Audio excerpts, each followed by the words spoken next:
Hello, welcome to part two. So I just want to go a little bit more about how ridiculous this is. Um, Eusebius claim. Now, keep in mind, he writing from a first-person perspective, and he was not there. Anytime you see a writing from a first perspective, writing about something hundreds of years before their time, it should raise a bright red flag to you. I, you would think that at these seminaries that they would train people to look, exercise discernment, this sort of thing. I'm not getting that impression at all. When I look at the apologists online, senior apologists, they're not exercising much in the way of discernment at all. But anyway, um, well, he had convicted witness by the Apostle Peter. Now, this was in the year 33 when that took place, Acts 8. Okay? Just click on that for a moment. So, yeah, so Acts 8. So that took place in the year 33. So, um, so supposedly, uh, um, Simon flees during the reign, immediately under the reign of Claudius. Now he started reign in year 8041. So this is 8 years later. Okay. So 8 years had gone by. All of a sudden, he feels the need to flee. All of a sudden. Okay. And all he had to do was just repent. And he was a Jew. He could have just gone to the temple, the high priest. There's absolutely no value for Simon just to go running off to Rome as a Jew. It's the temple's not there. The center of theocracy is not Rome. All right. So anyway, so he obviously went crossed the sea and fled to the west. So he would have gone by boat, which would make sense. Okay, because Peter had a boat. So um, so Peter having a boat, supposedly he flees. So let's see how far. Now keep in mind, Peter's on the mission, Matthew 10:23. Okay, Jesus gave him, you will not make it to all the cities of Israel. So he's going from city to city of Israel until he gets persecuted, and then he flees to the next. Okay, he keeps doing this all the way until the year 8066, when the Son of Man occurs. Okay, so he's abandoning his mission over a guy, and keep in mind, he's abandoning the house of Israel, going through a famine at the time. They're relying on Peter to feed them. Okay, Peter had a boat. He was a fisherman. He'd been feeding them the fish. I believe that feeding the 5,000 was a foreshadow of what's going on when during the famine, when they were relying on Peter and John. Now, John was a fisherman as well. He would have had a boat as well. They were relying on them to feed them during the famine. Okay, so Peter's going to abandon them. Okay, he's going to abandon the mission in Matthew 10:23. He's going to abandon being the shepherd over the house of Israel. When all Simon had to do was just repent, just like Peter said in Acts chapter 8. That's all you had to do.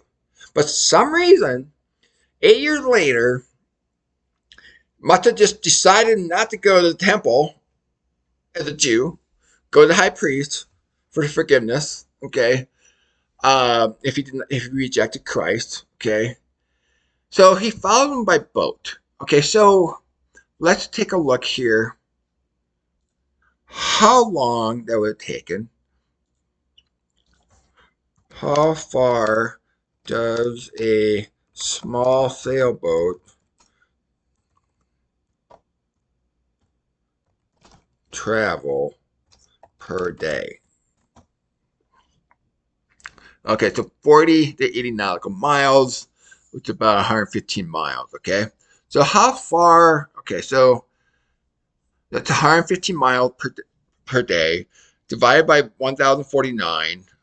Okay, let's do this.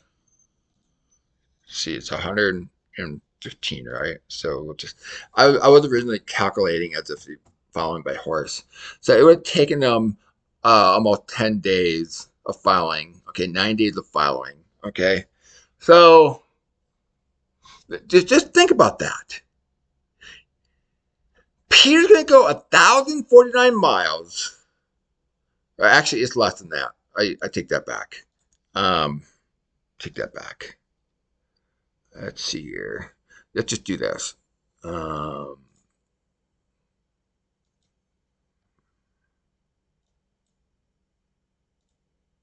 Go straight. So 1386 miles. Okay, so 1386 miles. Okay, so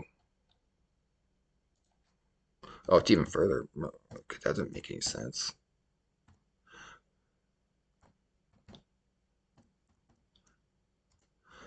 Okay, so 12 days. Doesn't make any sense why it's further. Um, Going straight.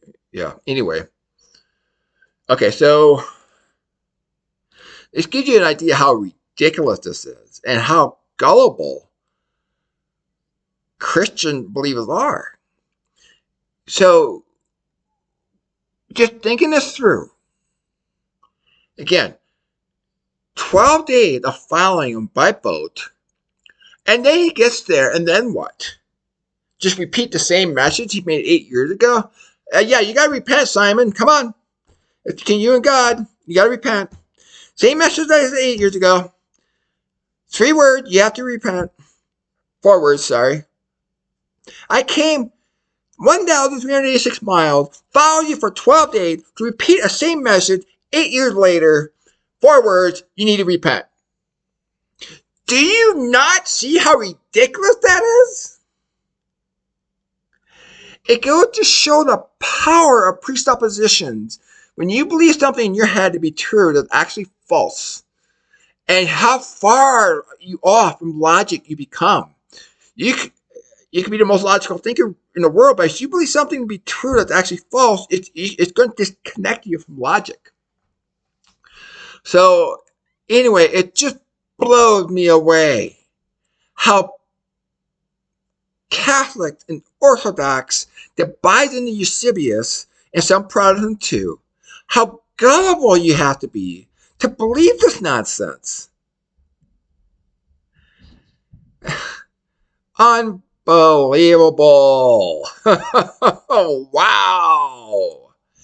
And atheists look at us like, oh my gosh, it's no wonder. But it goes to show how gullible due to presuppositions the person could be. So anyway, so now, however, this classic reign began in 1841. That was 8 years later. It was around September 1833 where the gospel finally started going beyond the stick of Judah, Jerusalem area. Okay, so Peter would have been going further out at that point. Again, he's supposed to go through all the cities of Israel. Okay, so we don't really know exactly where he was when he came across Simon later on. But we know in Acts 8, when he came across Simon the first time, it would have been in Jerusalem area, okay? Because Acts 8, that was when the gospel was going to the Jews first, just the Jews, and that would have been the stick of Judah, not the stick of Joseph. The stick of Joseph being the Jews that had been scattered throughout the Roman Empire. So it had to have been near this area in Acts 8 at the time. So, let's just possible that Peter bumped into Simon later on. Let's just say, I don't know, over here somewhere. Okay. And then, I gotta go, I gotta flee. When all Peter said, you just gotta repent. Why would you run away from Peter when all he said was repent? Everything that Peter trying to get across already done with 8 years ago. Why would you run away from somebody when they just simply said repent, run off to Rome? Of all places, it just goes on and on, the silliness of this. Just unbelievable. I mean, there's more words that come to my mind. I'm restraining myself. I mean, just like, how gullible can you be? I'm a little emotional. This is just stunning. It's hard to believe that Christians are this gullible. Once you go off on a tangent, you go down a path of tangency, it's very difficult to get out of it until you realize, wait a minute, something is wrong here. And it's a matter of getting to that point.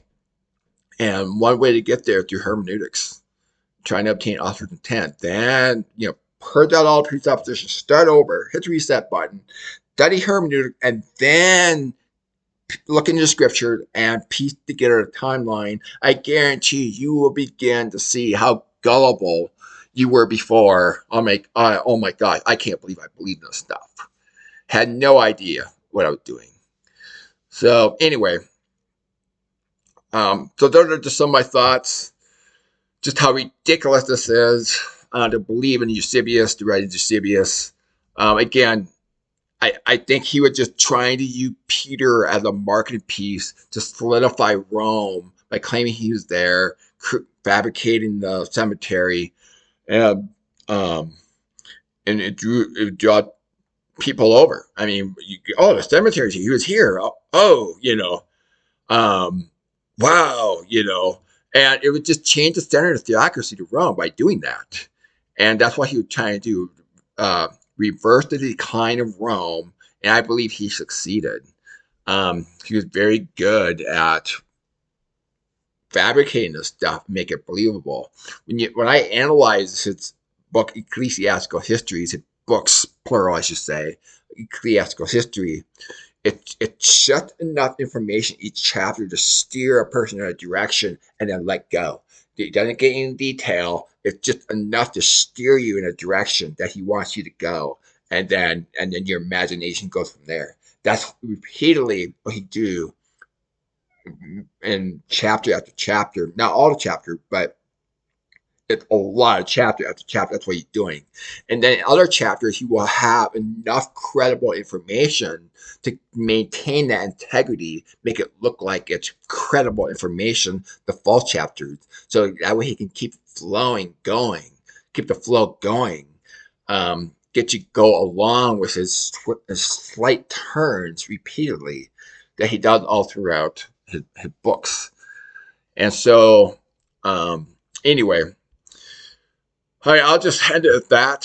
Thank you for watching, and I hope you see where I'm coming from, the gullibility issue. Wow, we Christians, especially Catholics and Orthodox, are so gullible, and Protestants too. Okay, there's a lot of even smart scholars like Ed Stevens have bought into Eusebius' writings. It gets the best of us. So anyway, thank you for watching, and hope you have a great rest of the day.